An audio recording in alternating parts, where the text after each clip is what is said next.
Okay. And we've got our attendees coming in. Yay, that's good. All right.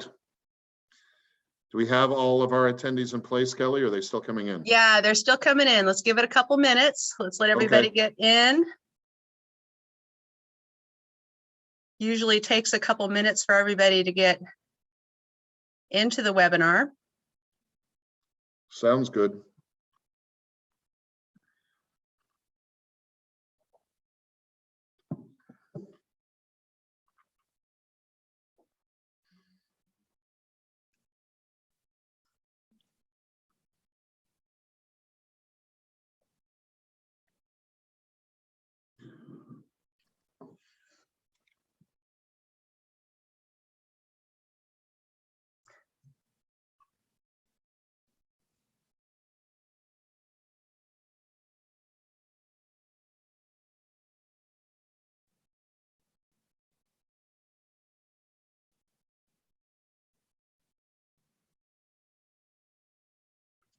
All right, I think we're going to go ahead and get started. So welcome, everyone. Welcome to a legislative briefing with Representative Jim Walsh from the 19th Legislative District. This is a weekly briefing, and it's a way for constituents to talk with Representative Jim Walsh about some of the big public policy debates that are taking place in Olympia, including state budgets, emergency powers reform, transportation spending, and K-12 educational policy. So every Saturday at 4 p.m. throughout the rest of the 2022 session, starting today, Walsh will be hosting this live meeting to talk to all of you and to discuss some of the debates that are taking place at the state capitol. I need to remind attendees that we are recording this, and it's also a state-provided forum, so we can't talk about elections, campaigns, or public initiatives. Constituents can ask their questions by raising their hands, and there's a hand icon should be at the bottom of your Zoom screen. When it's your turn to speak, I will call your name. Then please just unmute your microphone and ask your question. We're going to start with some remarks from Representative Jim Walsh, and then we'll probably talk about some of the pre-submitted questions that registered attendees submitted before they signed up for this event. So I'm going to kick it off by asking Representative Walsh to give us an update about where we are at the legislature now. We're entering week 4. So Representative Walsh. Thanks, Kelly, and welcome everybody to this Zoom town hall. This is a new kind of town hall, a new kind of communication that's available from the state legislature in Olympia. You are actually kind of guinea pigs. This is the first time that this particular version of a town hall is being used. I'm hoping it'll go smoothly, but excuse us if there are a few tech hiccups along the way. I also hope that this is going to be something that other legislators will be able to see and replicate and do in their own way, in their own districts. It is our plan is to do one of these every Saturday afternoon for the rest of the legislative session, so that I can tell you what was going on the week before and what looks to be going on in the week ahead. Kelly Payne, who introduced me, is my public information officer. Every legislator in Olympia has a PIO, public information officer, and they handle most of our media communications, set up interviews with mainstream media, set up press releases and statements and all that kind of thing that we do to communicate with the people of the state. As Kelly said, this is an official function of my work as a state legislator. So we try to avoid politics here. I will not talk about partisan politics or elections or campaigns in any way, but I can talk about the activity in Olympia. I can talk about policy, bills, budgets, things like this. And that really is the focus of these meetings. So with that said, welcome again, and glad you're here. What has happened right now in the week that just ended in Olympia is we really got into the full stride of the legislative session. The week that just ended yesterday, Friday, was the third week the session. So we're about a third of the way through, maybe nearly halfway through this short session that's going on right now. In this short session, basically everything follows the same schedule as a regular full session, just shorter, just compressed. So we are already just in our third week, starting to get to the point where we're reaching what they call the House of Origin cutoff. That means bills that have been introduced this session or the last one recently have until this cutoff date to have a hearing and be voted out of committee and then be debated and voted off the floor of the chamber from which they originated, from which they started. So bills have to get through their committees and get a floor vote by the end of the upcoming week, the fourth week coming up. So that means that this past week was kind of prime time, particularly in committees, for bills to have their hearings, get the committee vote, and then be passed on to the larger House for a legislative debate and vote by the whole House. And that's why you're seeing so many notices of bills, especially controversial bills, having their hearings. In the past few weeks, we've had hearings at committee for some of the law enforcement reform bills, for the bills related to delaying the start of the long-term care tax scheme. And then just in the last few days, and really the next few days next week, a couple of the bills involving limits on the governor's emergency powers are having their hearings. The Senate bill had its hearing end of last week, just a day or two ago. And that main House bill, the most, I guess, popular, most likely to pass House bill, is having a hearing on Monday coming up. So these hearings, that's the gist of what's going on last week and the upcoming week. Bills are getting their hearings and their committee votes, and then moving on to the floor of the House and the State Senate for their votes out of those chambers. As I've said all along so far this session, for me, the three most important topics we're dealing with are putting those limits on the governor's emergency powers, correcting some pretty bad anti-police bills that passed into law last session and recently, and then taking care of that long-term care tax scheme, which was just a bad public policy. And we have progress on each of those three. I'm reasonably satisfied with the direction those three issues are taking. We never get everything we want, but I think we're heading the right way. Beyond those big three issues, there are other issues that are of concern to me that are sort of evergreen issues. One is, as we're always dealing with in Olympia, there are a number of bad gun control bills being proposed that restrict the free citizens of Washington's ability to keep and bear arms. And that's a kind of eternal battle. The more progressive left-leaning members of the legislature just can't resist running bills that undermine, impair, and infringe your gun rights. And then, as always, we're dealing with bills, both good and bad, that affect K-12 education. And I'm particularly interested in K-12 education. This past week, a bill that I proposed affecting K-12 education, House Bill 1807, got a hearing.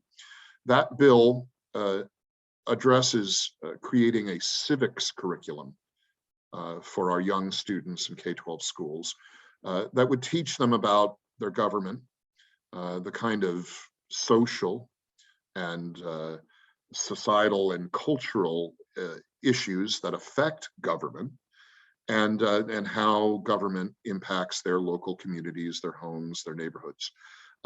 It was very controversial because it encouraged school districts to adopt what I would call a positive curriculum teaching about civics, government and civics, focusing on the traditional constitutional and legal principles that underscore everything we do in Olympia and in DC for the nation and for the state.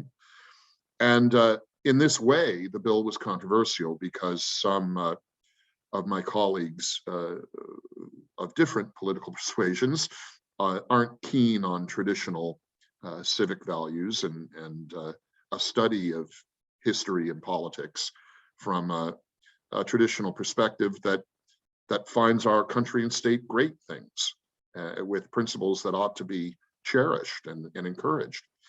So that was an interesting hearing. We had a very passionate couple of testifiers who didn't always understand the bill, but were in there talking about all they think is wrong with Washington and the United States. As I sort of expected, it sort of drew out some of the biases that some people have toward the country and toward our state and toward the teaching of its history. So it was very instructive in that way, and I think it was a sign, really, as much of anything, as the frame of the debate around what we ought to be teaching kids in Washington State, and it comes in the context of widespread media reports that test scores for our K-12 students are down, engagement with our K-12 students in their learning is not going well, and rates of things like depression and discouragement among our young students are higher than they should be. And I think it's important at a time like this, when our education system is being tested and needs help and support, that we keep the trust of the people of the state in their K-12 system, that we encourage the people of Washington to be engaged in our public schools and make them an effective mechanism of education for our young people, not to give up on our schools, but to stay engaged. And I think that we will be having that debate for years to come in Olympia. There are other bills, of course, having to do with our state's budgets. Remember, in Olympia, there are 3 budgets: the operating budget, the transportation budget, and the capital construction budget.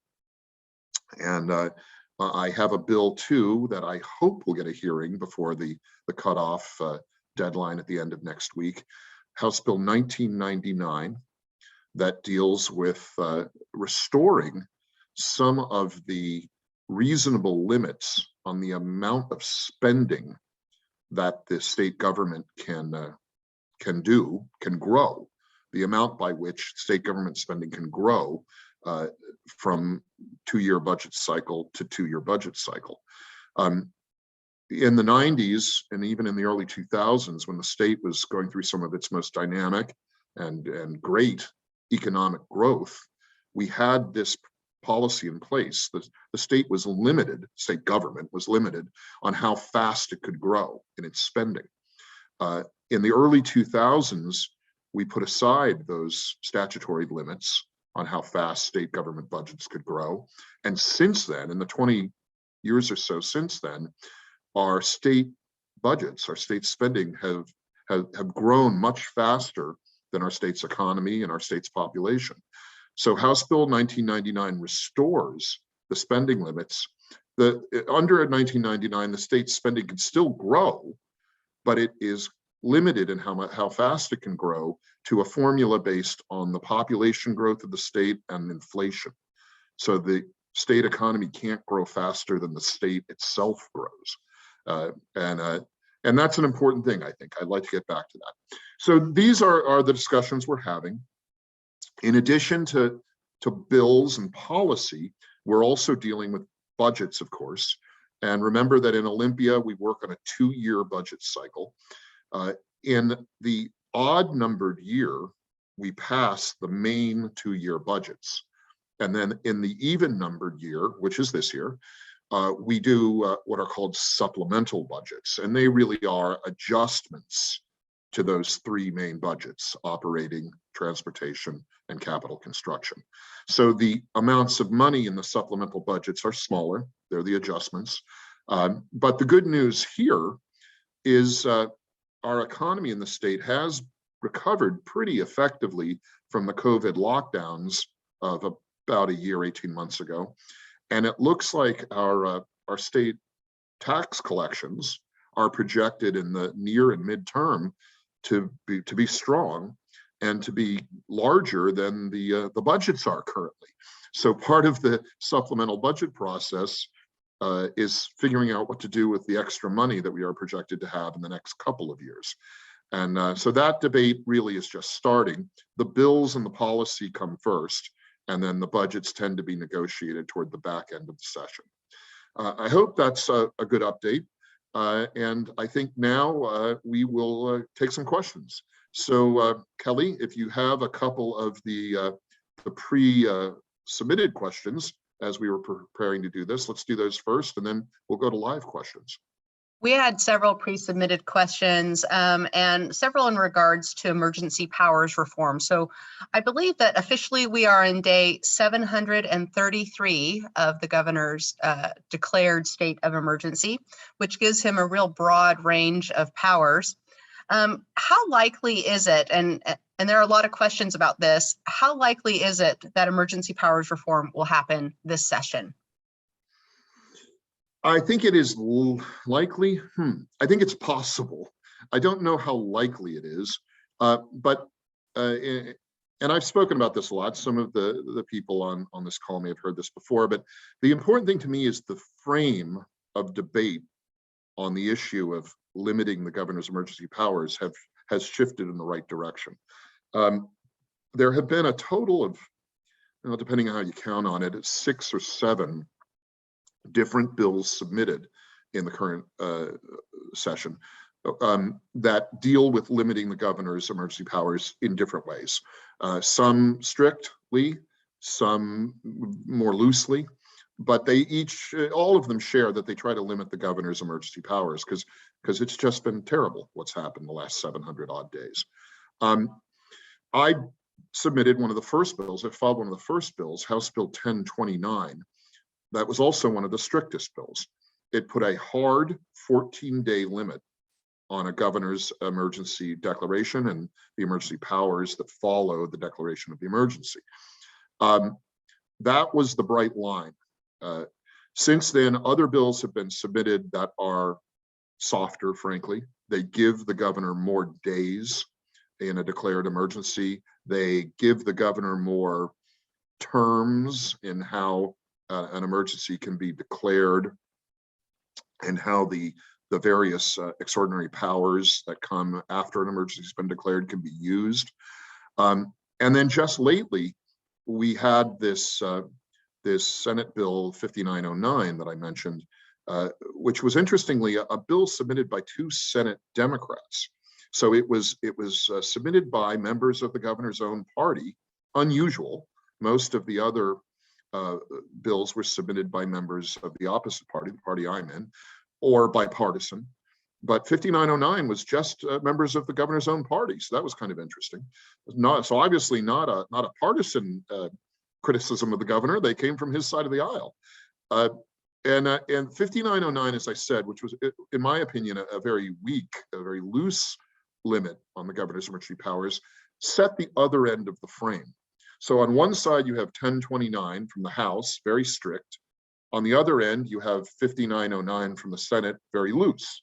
And in between those 2 bills, you have 4 or 5 other bills that are at various points in the middle of the spectrum. The most promising of those middle compromise bills is probably House Bill 1772.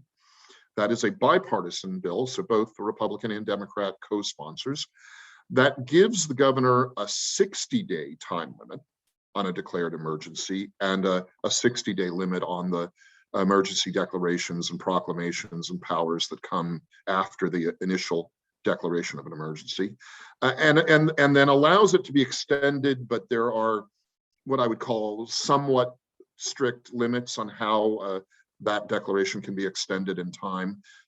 Not a bad compromise position. And as I've said all along, I don't mind a compromise on some of the terms of how we limit the governor's emergency powers. What we want to get is a clear definition of time, of a time limit on the emergency declaration, which the governor currently does not have. And there's some confusion about this. Some people think that a governor's emergency declaration under state law is limited in time. It is not.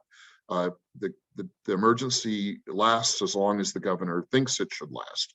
So we want to get that clear time limit on it. And I will be willing to sign on to a compromise as long as it's well written and clearly defined, that may be longer than the 14 days I'd like to see. I could vote, I could support a 60-day time limit if it were clearly described and would be able to be enforced.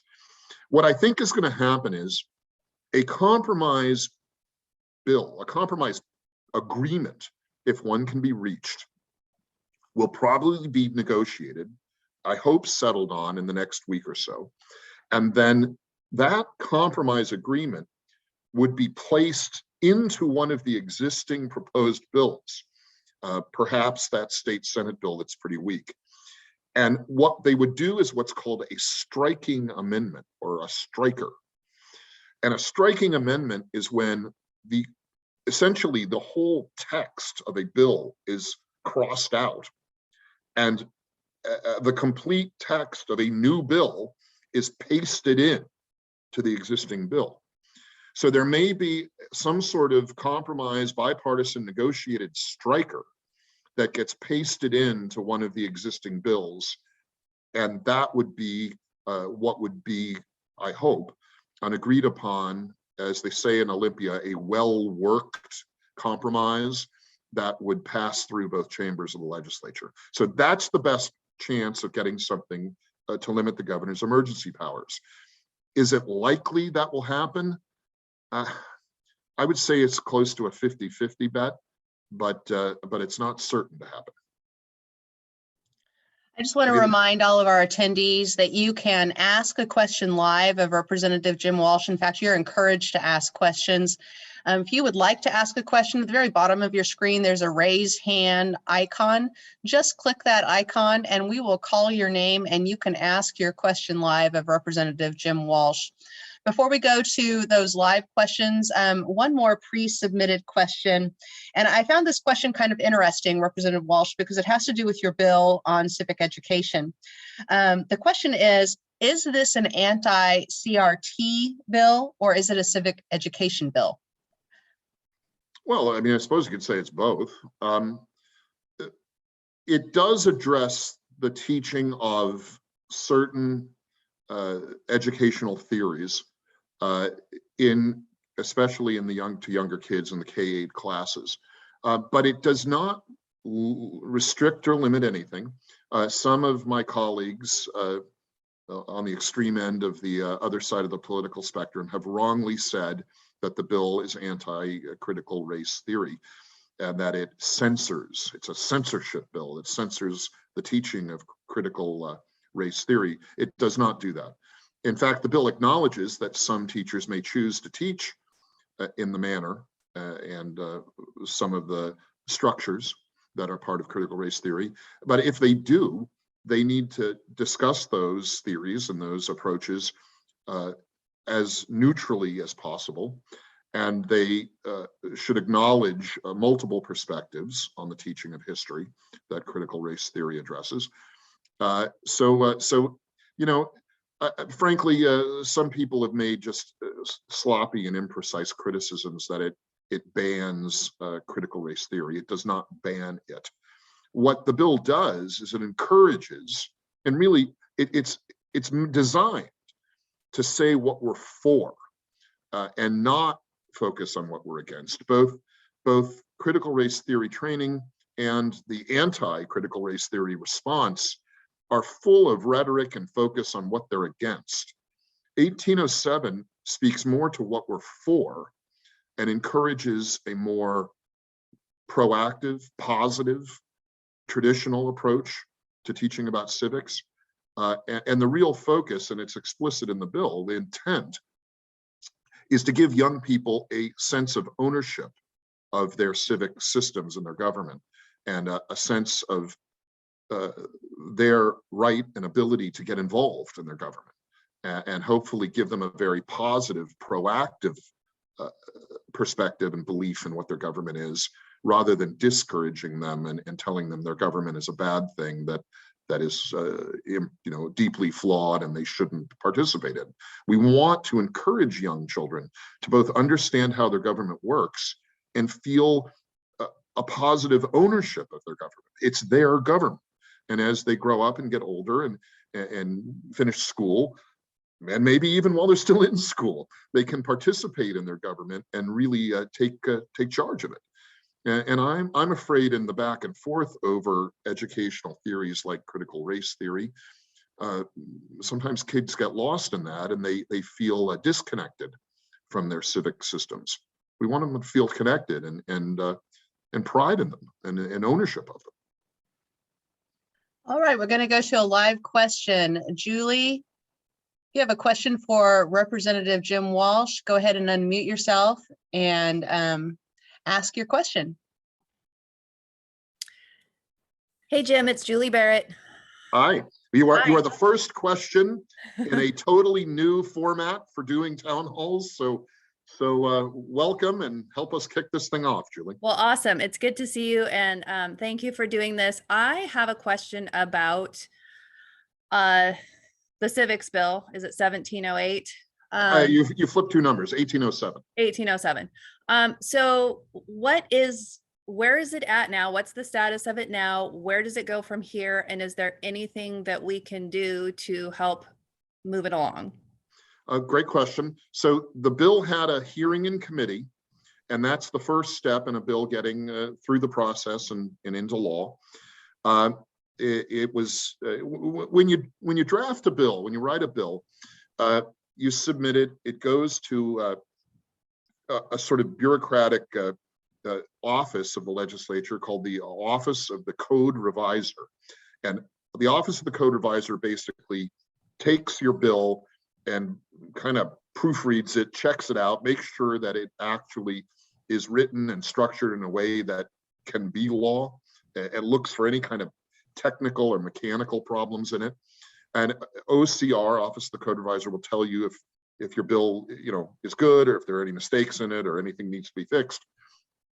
And then the Office of the Code Reviser gives you basically a fileable version of your bill, formatted correctly, proper statutory references and all that kind of thing checked. And then you put it into a filing system to get a bill number and start the process. The filing system is informally called the hopper. You'll hear legislators talking about, I put a bill in the hopper. And that used to be an actual kind of mailbox. Now it's all done virtually on computer. And that begins the official process of a bill going on the journey into law. The next step is the bill is assigned by the Speaker of the House to one of the legislative committees for a committee hearing and review. And every bill that's filed gets both a bill number and an assignment to a committee. That's where the thinning out process happens. Not every bill that gets a bill number and assigned to a committee gets a hearing from the committee. And most bills, they call them dying. A bill dies. A bill dies at the first stage if it doesn't get a hearing by the committee to which it's assigned.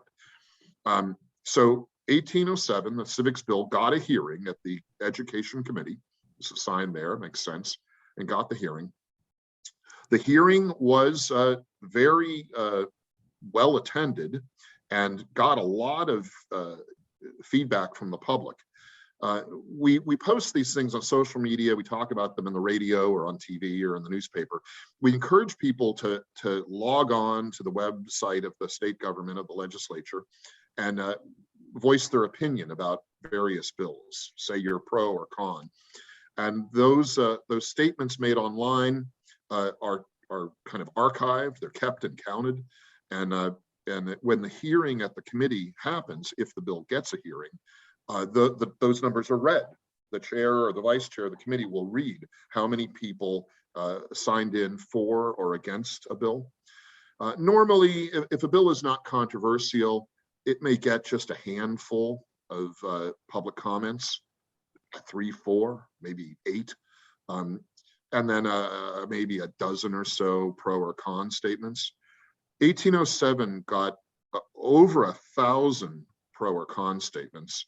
The people who didn't like it got more active than the people who liked it. There were about 800 con statements. They didn't like the bill, and about 300 pro statements. But those numbers, even the 300 pro statements, is like 10 times, maybe more, maybe 50 times as many public comments as a normal bill normally gets, or ordinary bill. So this is clearly not an ordinary bill. It's a bill of interest to a lot of people. The chair of the committee was gracious to get the hearing, but it is a bill that, you know, given her stated opinions about K-12 policy, she doesn't like. So she gave it the hearing and found enough reason, I think, in those public responses and some of the back and forth and the testimony on the bill, that I don't think it's going to get a vote to go out of committee. So I think it's stuck in the Education Committee. And that's kind of the second winnowing out step. So the first is, do you get a hearing? You get a hearing, then do you get a vote out of committee? And then if you get a vote out of committee, the bill is referred to the floor of the House, really another committee, the Rules Committee, which is the gatekeeper to bills going to the floor of the House for a vote. So 1807 right now is stuck in committee. It had the hearing, but it has not gotten a vote of the committee, and the chair has indicated she is not going to allow it to have a vote of the committee. And that is a choice the chair of the committee can make. She can simply decide not to give a bill a vote. And I think that's where we are right now with 1807. What can you do? People can contact the chair of the Education Committee and send her an email or a short note and ask her to give 1807 a vote. But given the nature of the hearing, I don't think she'll be persuaded. I asked her to give it a vote directly, and she indicated that she will not. All right, we're going to go to another live question. Before we do, again, I just want to remind attendees that you can raise your hand to ask a question live of Representative Jim Walsh. Just go to that raise hand icon at the bottom of your screen, and you can ask your question live. So we're going to go now to Valerie. Valerie, you are live, and you can go ahead and ask Representative Walsh your question. My question is, if a hearing, if we were able to pro and con something, and then they reschedule the hearing, are they gonna throw out all the pros and cons that we made and we have to do it again? That's a good question. Is that it, or you got more? No, that's it. Okay, that does happen sometimes, Valerie, what you're mentioning. The answer is no. They archive and they keep the number of pros and cons on every bill. And occasionally a bill will get a second hearing. That does happen. Basically the process starts over again. They archive the first hearing and the pros and cons and the commentary on it in the first hearing. And then they basically start a new file, and they track the pros and cons on the second hearing, and a bill will sometimes get a second hearing. That does happen. In this case, in 1807's case, I don't think it's going to happen. What we will probably do, and to tell you the truth, I was happy 1807 got a hearing. What I've indicated to the chair and my colleagues in the legislature is, I'm going to redraft a new version of 1807. We're not giving up that issue. We're not going to give up the fight to do what the bill does, to improve and expand on the required civics education that our kids in public schools get. We're going to keep going here, but we're going to maybe simplify the bill a little bit, maybe remove a couple of sections, try to streamline it, simplify it a little bit, without giving up the core elements of the bill. And we will resubmit a new bill that will get a new bill number that will do what 1807 did, but do it in maybe a little simpler way, and try tighten up the bill basically, and remove some of the things that were clearly controversial, if we can do that, and just strengthen it and make it both tighter and stronger to try to get through a new hearing. So that's my strategy for dealing with that issue, and that's what we do. I mean, it often takes a couple of tries, 2, 3, 4 tries, to get a bill to the point where it is structured well enough and gets enough understanding by all the different legislators and the general public that it gets through. And this bill is just starting. So this was the first pass. There will be as many passes as it takes to get it through the process and to the governor's desk. So rest easy on that. That's probably what we'll see going forward, is if a similar bill gets another hearing in the future, it'll be a new version of this bill. And we're doing the same things, I'll add, with the school choice bill that I ran, 1633, which did not get a hearing. It is a highly controversial topic, and many of my colleagues in Olympia absolutely oppose the notion of school choice. So that one, we knew all along, was going to need, the school choice was going to need a few tries to get it to the point where we can get a hearing and get it on the floor for a vote. So we will do the same there, not stopping on any of these fronts. We will continue to push for real K-12 education reform in Washington, and we will just keep pushing for as long as it takes to get these reforms through. And a change in the legislative makeup, if that happens, might be a factor in how we go forward. All right, we're going to go to another live question from Christina. Christina, you are now live with Representative Walsh, and you can go ahead and unmute yourself and ask your question.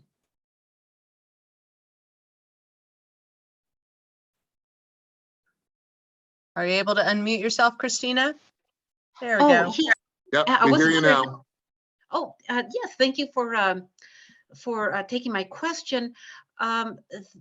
We have a winery here in Eastern Washington, and masks are, maybe this whole question about masks falls under the emergency acts. Right. Isn't there some sort of a limit and a time frame, an end game to these mask mandates, as well as the vaccine mandates? Great question. I wish I had a better answer for you. The short answer is no.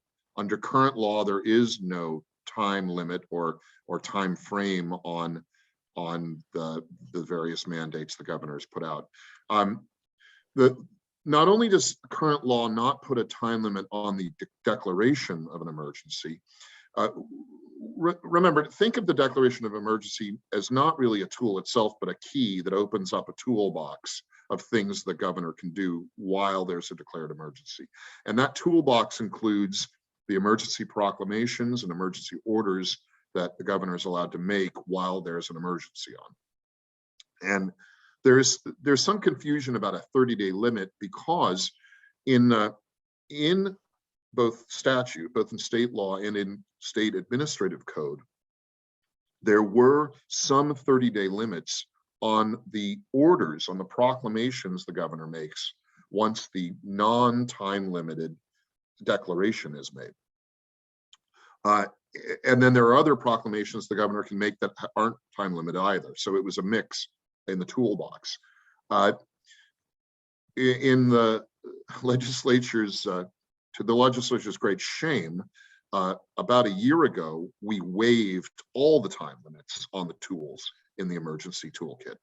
And so there's not even the couple of 30-day limits that there were on some of the proclamations. The governor is now free to have unlimited in time orders and proclamations and edicts and mandates. Now the question is, can the governor mandate anything he wants while there's an emergency on? And the answer to that is no. And this is where we get the rubber meeting the road on his mask mandates and his COVID vaccine mandates. there is, nothing changes about the hierarchy of public policy with regard to proclamations and executive orders.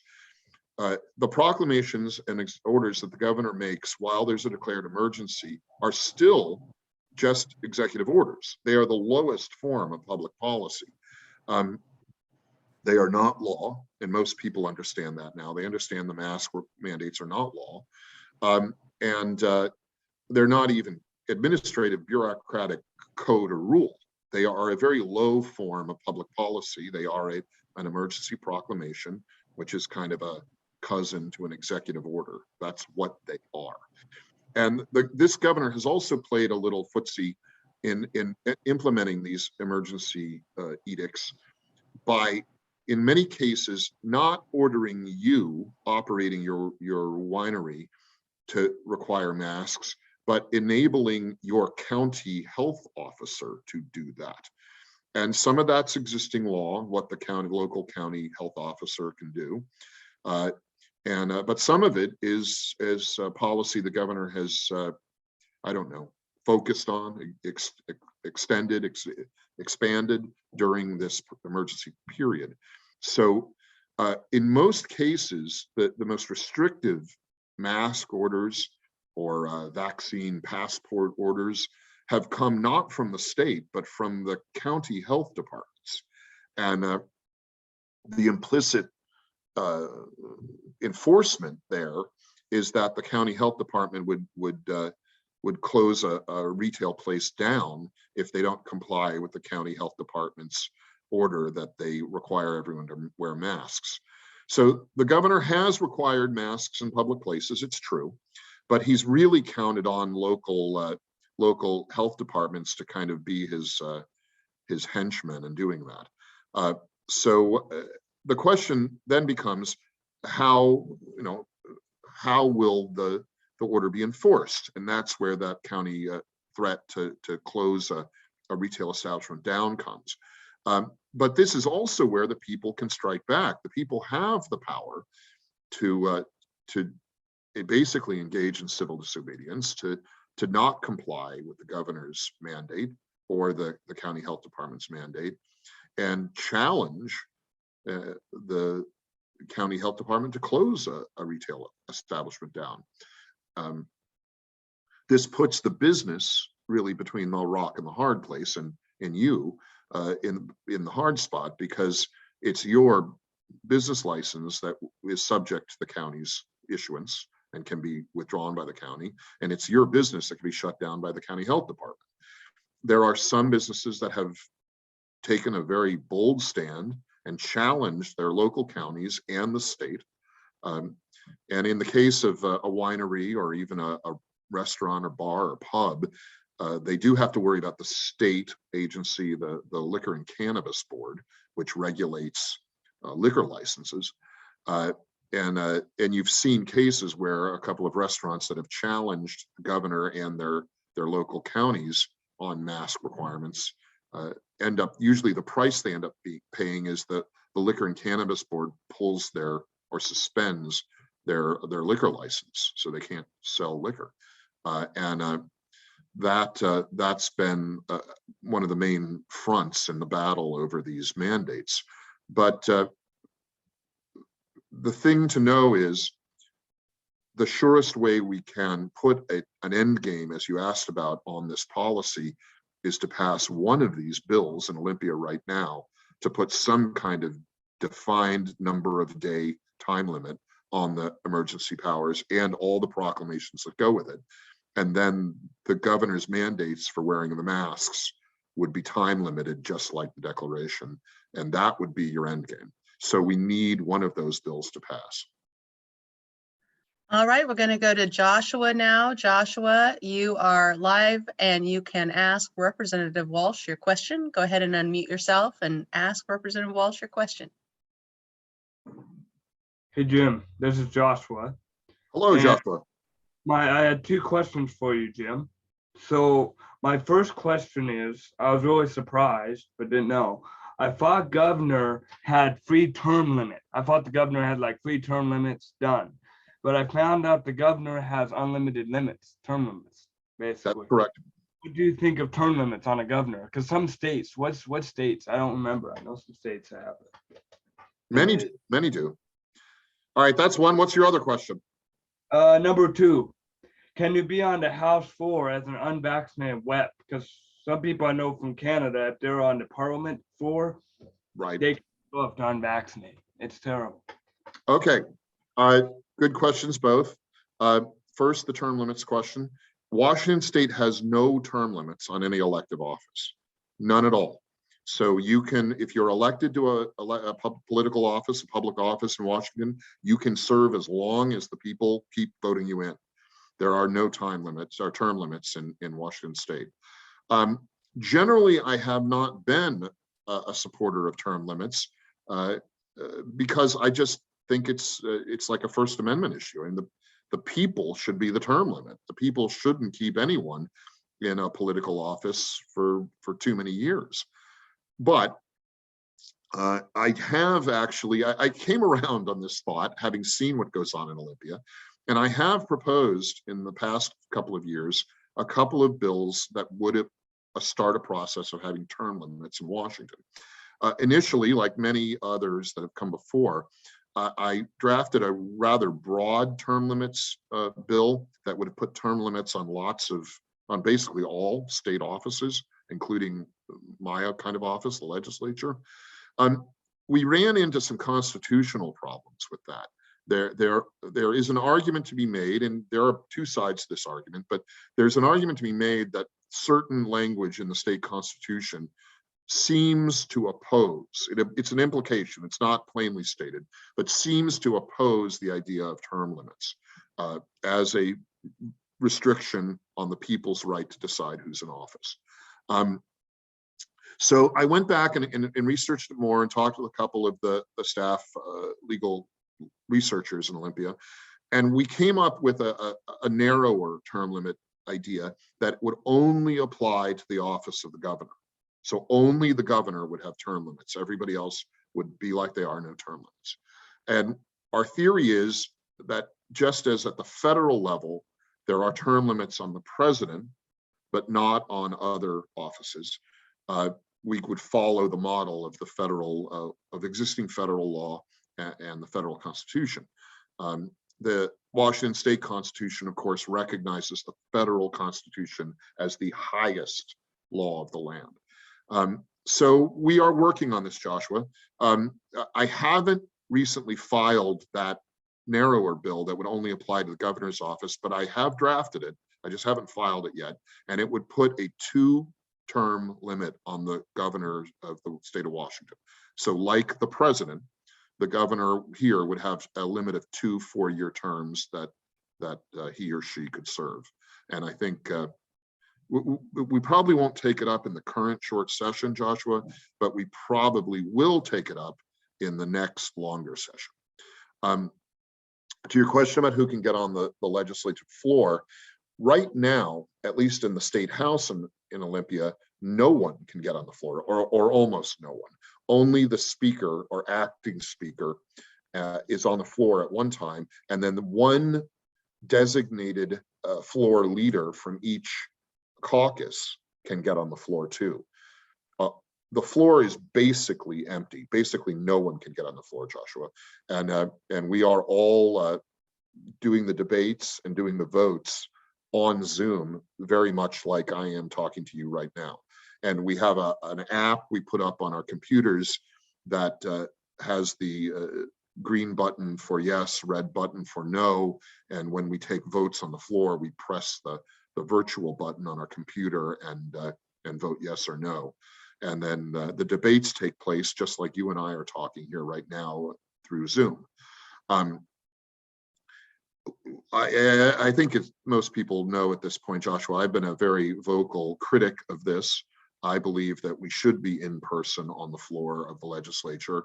And it's just been a battle between me and a few of my colleagues who feel the same way, and the speaker. The leadership on my side of the aisle and on the other side, including the speaker, have negotiated some terms, but we're just not at a good place. and the speaker has more votes than we do on our side. So basically she says what the rules are. We were able, of course, to win the matter of the offices. For a while, some of us were locked out of our offices in Olympia, and the speaker did capitulate on that issue, did yield, and we do have access to our offices now. So I go into Olympia every day during the session and go into my office in the O'Brien office building next to the Capitol and participate as close to the seat of government as I can. And that's a good thing. I mean, I appreciate that the speaker yielded at least that much. It would have been terrible if she'd kept her older rule, which had people locked out of their offices. And there are other things I can do, Joshua. I can go into the main dome building.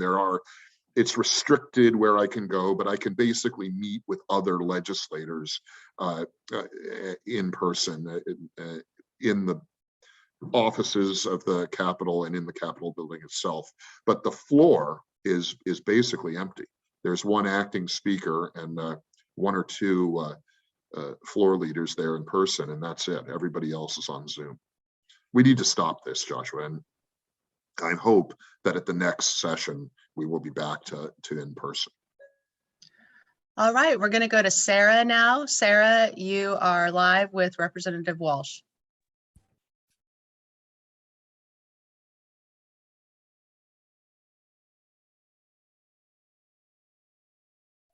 Sarah, are you able to? There you go. Can you hear me now? Okay. Hi, I really appreciate you doing this, Representative Walsh.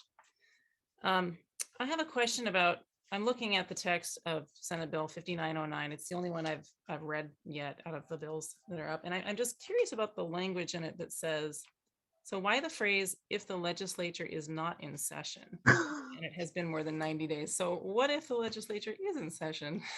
It's really poorly written, Sarah. Thank you for reading it.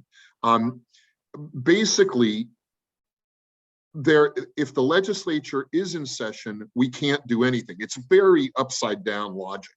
The author has said, the state senator who wrote it, and to be totally honest, I'm not sure she wrote it because her testimony indicated she was not very familiar with the bill's language. But her defense of that kind of pretzel logic is, if the legislature is in session, we could run a bill independent of this new law, proposed law in her bill, to limit the governor's emergency powers. So it's very weird. It's not linear logic. What the bill says, and for those of you who haven't read it, this is the Senate Bill 5909, the very weak, soft limits on emergency powers. It says if we're not in session, there is a very loosely described 90-day limit to a governor's emergency declaration and powers, and then that could only be extended in a kind of convoluted agreement by certain legislative leaders. It's very poorly written. But essentially, the legislature would only have any say when we're not in session, which is upside down thinking in my part. So it's just not good, Sarah, and I think everyone acknowledges it. The lead senator who, like I say, took credit for writing the bill, did give testimony in the hearing on it, and very clearly, A, was not familiar with the mechanical details of her own bill, and B, clearly wasn't really excited about her own bill. I mean, she looked like she didn't really believe that her own bill was a good idea. So I think there was a political calculation in her even offering the bill. But the point is, it was the other side of the frame. So we know what the strict end of the frame was. At least with this bill, we have a clear definition of what the loose end of the frame is. So as I've said, I just don't think any part of 5909 as drafted is ever going to become law. If 5909 does get voted on and does become the bill that passes, it will only be because that striking amendment, one of those bills that just goes in and rewrites the whole thing and puts a new bill on top of the old bill, but keeps the same number and keeps the same title, will be what passes. And that striking amendment that changes all the language will probably not have this pretzel logic of the legislative role only happens if the legislature's not in session. It's nonsensical. But good catch.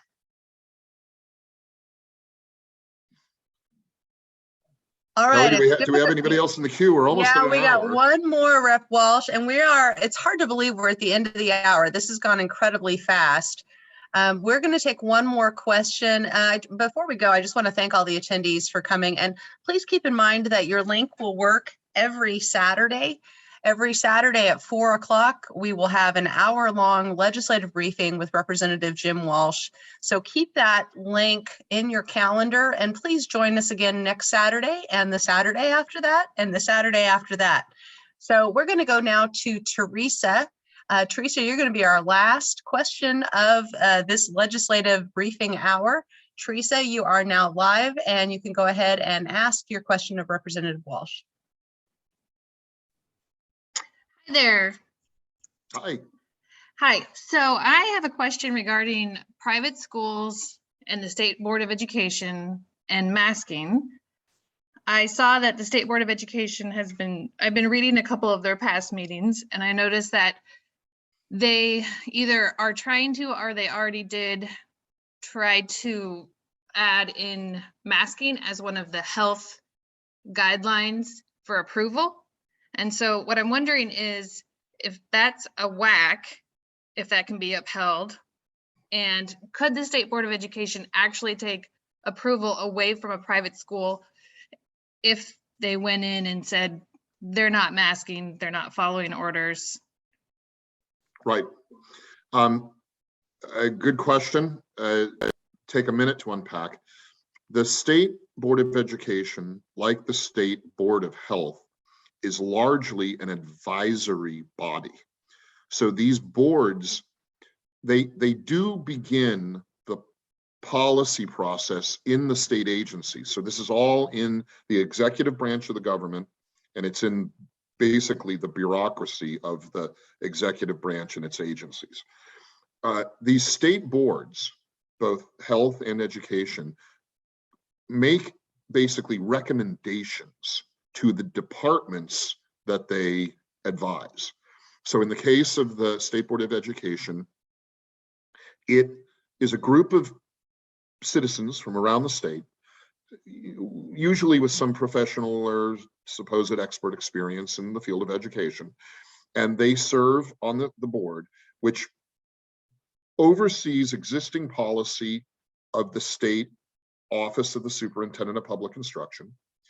And then they sometimes make up new policy. So they review existing policy and they make up new policy. But all of what they do is recommendations to the department. So the state board by itself doesn't make a whack, doesn't make law, doesn't make anything. They make recommendations to, in the case of the State Board of Education, the Office of the Superintendent of Public Instruction.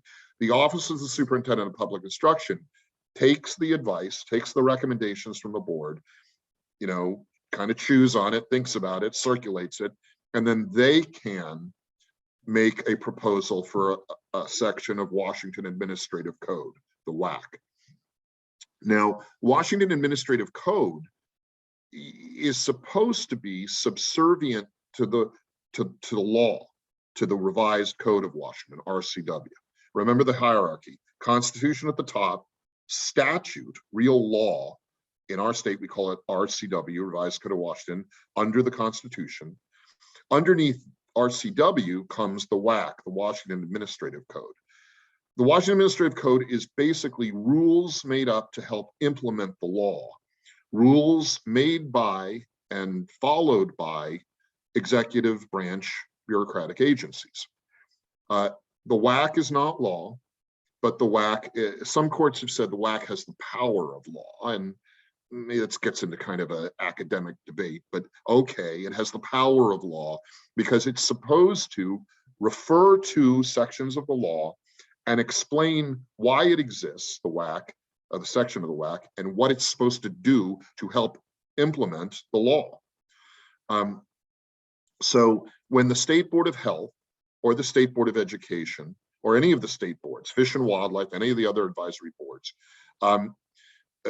takes a look at policy. It's both, the members are supposed to look both at the law and then the existing administrative code that's supposed to implement the law. And there's, you know, and they're supposed to refine it, make it effective based on their professional expertise and their experience and their perspectives. So what's happening now is there is this kind of, I don't know, combined effort going on where the State Board of Health is making recommendations about things like wearing masks to prevent the spread of COVID, and things like requiring COVID shots for kids to go to K-12 schools. So that's the State Board of Health. They make those recommendations to the Department of Health, who can make WACs and other policy. The State Department of Education, which is where you asked about, is basically kind of hiding behind the State Board of Health and saying, well, we are going to make education policy that defers to what the health guys are saying. And I'd like to see the State Board of Education and the Office of the Superintendent of Public Instruction, the bureaucratic agency that works with the State Board of Education, to take a little stronger stand. I don't think they should be hiding behind the State Board of Health. But that's we could talk for hours about that. But that's what's going on to your question. And so what the State Board of Education is doing is they're saying, well, we think, you know, we're considering recommending we follow the guidelines set up by the other bureaucrats.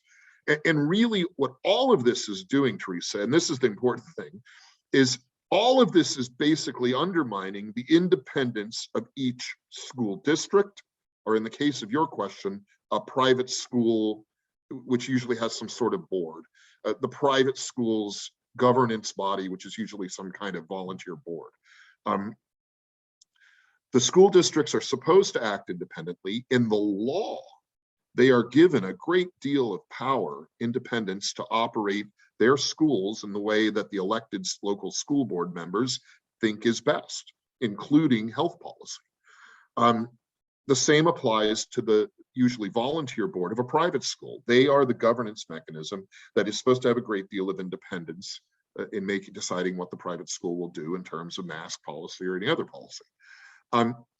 What I know a number of private schools are doing, Teresa, is they're basically they're shy, they're sort of timid about getting sued if someone gets COVID, if a child or a teacher or someone gets COVID at their school.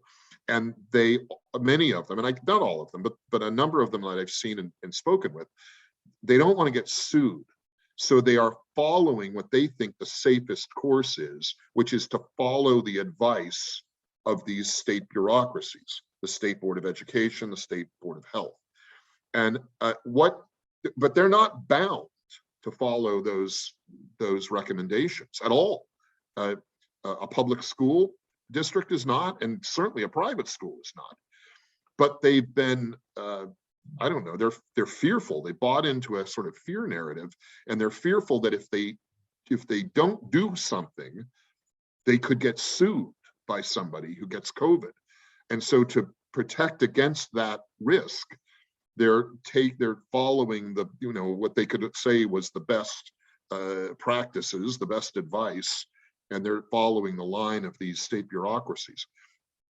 So I think if you are engaged with a private school, if your kids go to private school and you're unhappy about the policies they're following, I think you need to speak to the principal and the board, if there is a board, and remind them that they are not bound by the recommendations made by these state bureaucratic agencies, and they should operate in what is, in their judgment, the best interest of their students.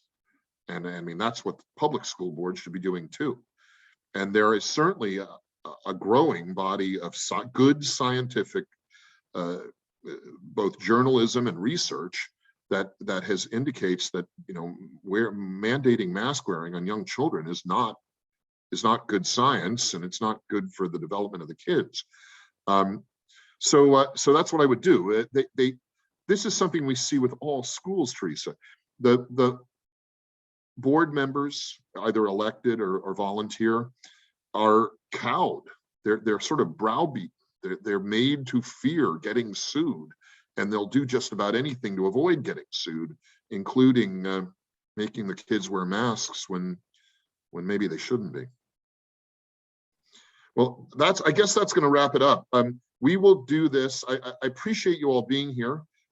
Spread the word that we're doing this. We can always, people, you don't have to do anything more. The link that you got when you registered is good for all of these Saturday meetings. But people can join next week. They can join at any point.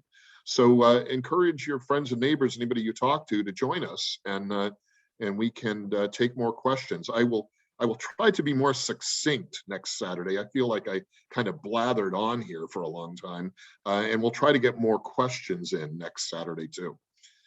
Kelly, anything last we need to cover before we go? No, I think you've covered everything. Thank you, Representative Walsh, and thank you everybody for attending. And we hope to see you again next Saturday. So thank you. Have a great evening. Have a good weekend, everybody. Talk to you soon.